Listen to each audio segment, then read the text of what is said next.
Hey, good afternoon, Miami Dolphins fans. Welcome back to another edition of Dolphins on Five. I'm David Eversole, joined by Alfredo Arteaga of 3 yards per carry. We're going to give you a brief recap of yesterday's Dolphins practice and a look ahead at the week coming up for the Dolphins as they prepare to meet Tampa Bay for the opener of the preseason. Before we get started, I want to make sure we mention one of our flagship sponsors here at the Five Reasons Sports Network, Prize Picks Daily Fantasy. We're going to be promoting a lot of the NFL futures this week. So make sure to sign up using promo code FIVE and deposit for a 100% deposit match. So want to get started here with Alfredo. And there was no practice today for the team, correct? But we had a pretty eventful day yesterday getting ready for obviously the first preseason game with Tampa. So Alfredo, give us a little bit of a rundown on what happened on Sunday. Yeah, Tua Tagovailoa was absolutely great yesterday, and he had one drive in particular, which was a really, really good drive, where he completed a couple of passes on third down to keep the chains moving, and then capped off the drive with a 1 yard plunge by, I believe it was Chase Edmonds. So it was a very successful drive. He had a lot of success yesterday throwing deep. There was one play where he completed a deep pass down the sideline to Tyreek Hill over Xavier Howard and in front of Javon Holland, but Tyreek Hill could not get his feet in bounds, so it was called out of bounds. But he also had some other really, really good passes, especially on one-on-ones. And Tyreek Hill actually got over on Xavier Howard a little bit yesterday, which hasn't been the case as of late. But I did give my player of the day to Melvin Ingram, who's been consistently very, very, very good. I could have easily given it to Tua Tagovailoa, but I think he could still be a little bit better. I wanted to see a sharper effort all the way around. But Melvin Ingram got my player of the day yesterday. He was really, really good, especially setting the edge. He's good in pass rush. He creates pressure. He's active, especially on these 11 versus 11, because pretty much on drills and team installation, you could tell this is old hat to him. He's been around for a while, but as soon as they actually do play football, you could tell okay, there's a reason why this guy is coveted, and he's been coveted by contenders the last 2 years. Melvin Ingram, he gets to the quarterback, he can play football. He's going to be an important part of this defense. He's going to play plenty of snaps. He was my player of the day yesterday.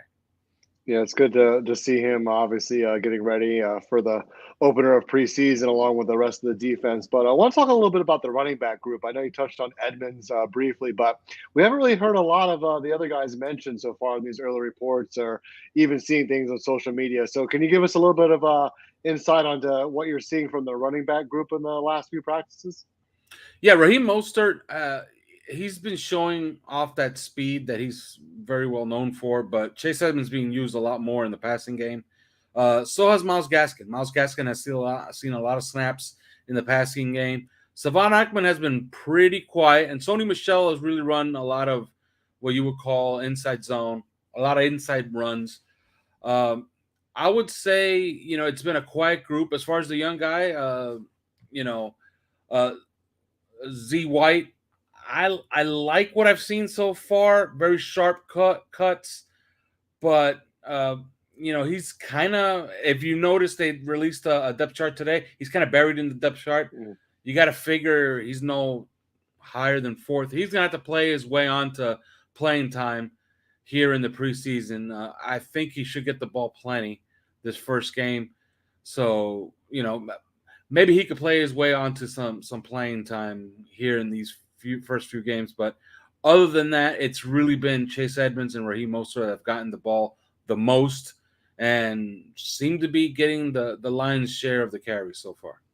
Yeah, you mentioned the depth chart. Obviously, that was interesting to see where some of those guys were aligned early on. Any surprises or concerns there on the depth chart? I know it's very early, but it's a little bit of a glimpse at least to see kind of where the guys that may have been performing early on in the eyes of the coaches. So, any surprises or insights there from the early depth chart?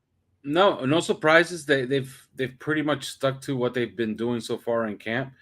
There hasn't been a lot of movement as far as positions in camp. If you notice, they tend to put a lot of the rookies down on the depth chart.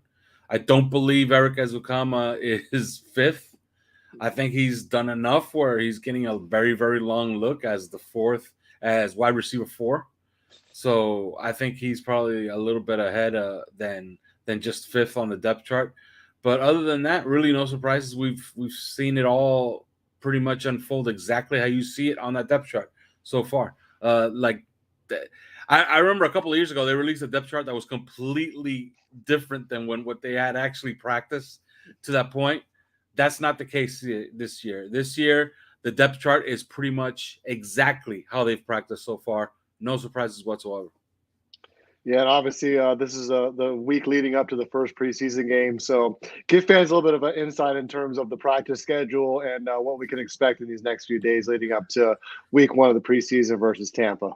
Well, there will be a coach availability on Wednesday and Thursday, and practices on Wednesday and Thursday between the Tampa Bay Buccaneers and the Miami Dolphins. The game is on Saturday. There's only 2 practices this week. There are no other practices scheduled on the schedule. So I guess we're gonna get to see a lot of live 11v11. That's gonna be a lot of fun. It's always fun to watch these joint practices because you get to see your team compete against another team. And usually those practices tend to be pretty intense, and some of them are really telling. Like you can tell after a while, like okay, like this is something you might see in the regular season. So of course they're going to hold some things back. They don't want to show too much, but it should be fun to see these guys compete, and it's always fun to see Tom Brady on the other sideline, right? So you get to measure your defense against Tom Brady. You get to measure your offense against a pretty good Tampa Bay Bucks pass rush. Yeah, it's a nice early litmus test for sure for the team. So we'll be back after Wednesday's practice with a full report Wednesday and Thursday, and then a full recap of the first preseason game. So want to thank everybody for watching, and we'll see you guys Wednesday.